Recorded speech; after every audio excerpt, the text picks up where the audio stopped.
سلام دوستان، به کانال سابنت خوش اومدید. در قسمت قبل پروتکل ایثرنت رو از نظر دو لایه بررسی کردیم. در این قسمت میخوایم کابل UTP رو از لایه فیزیکی پروتکل ایثرنت بشناسیم. اما قبل از اینکه بخوایم وارد جزئیات بشیم، بیایم و به مسیری که تا اینجا اومدیم نگاهی بندازیم. در ابتدا ما مدل TCP/IP شامل دو ورژن اوریجینال و آپدیت شده رو معرفی کردیم. بعدش مدل OSI رو معرفی کردیم و شباهت‌ها و تفاوت‌هاش رو با هر دو ورژن مدل TCP/IP گفتیم.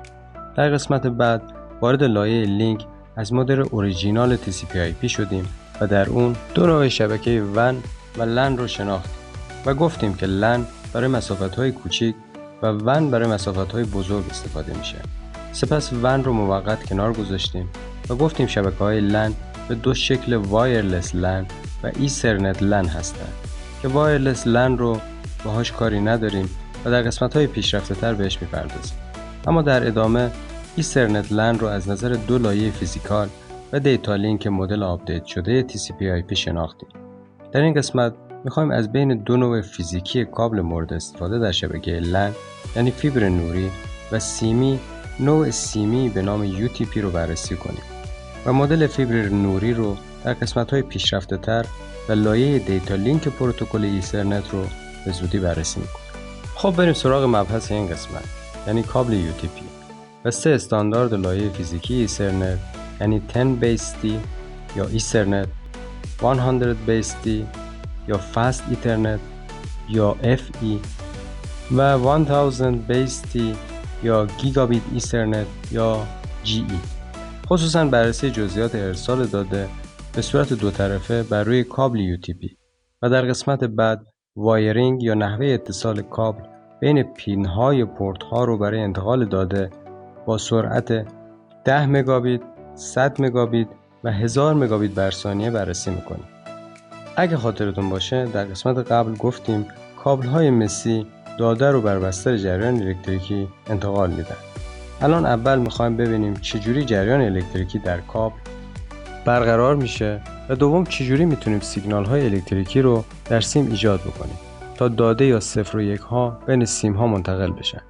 خب برای اینکه بتونیم جریان الکتریکی رو در سیم ایجاد بکنیم نیاز به دو سیم داریم یا حرف پی کلمه UTP یا پیر یعنی دوتایی.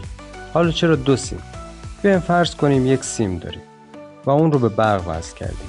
جریان الکتریکی یا الکترون ها برای اینکه از جایی که مقاومت کمی دارن مثل سیم مسی بتونه عبور کنه باید از نقطه‌ای با پتانسیل بالاتر به نقطه با پتانسیل پایینتر منتقل بشه. درست مثل ظرف آبی که رو ارتفاع قرار داره، وقتی که آب بخواد جریان پیدا بکنه از ارتفاع بالاتر که پتانسیل بیشتری داره به ارتفاع پایینتر که پتانسیل کمتری داره منتقل میشه. سیم مسی هم وقتی بهش برق رو منتقل میکنیم در کسری از ثانیه دو نقطه سیم هم پتانسیل میشن و دیگه جریان ادامه پیدا نمیکنه. خب برای اینکه جریان همیشه ادامه پیدا کنه نیاز به مدار بسته داریم، یعنی وجود یک سیم بدون برق در کنار سیم برقدار که بهش نل میگیم و این نل باعث میشه که یک نقطه سیم پتانسیل بیشتر و یک نقطه پتانسیل کمتری داشته باشه و به این طریق همیشه جریان برقراره. اما چرا تویستر یعنی کلمه T در UTP؟ به هم تابیده شدن سیم به خاطر موضوعی به نام EMI یا خاصیت الکترومگنتیک اینترفرنس یا به فارسی تداخلات الکترومغناطیسی هست که وقتی دو سیم در کنار هم قرار میگیرن این اتفاق میفته و تابیده شدن اونها به همدیگه تا حدود زیادی این اثر رو خنثی میکنه. خب تا اینجا فهمیدیم برق یا همون الکتریسیته چطوری در سیم جریان پیدا میکنه. در اینجا میخوایم بفهمیم چجوری در سیم سیگنال ایجاد کنیم.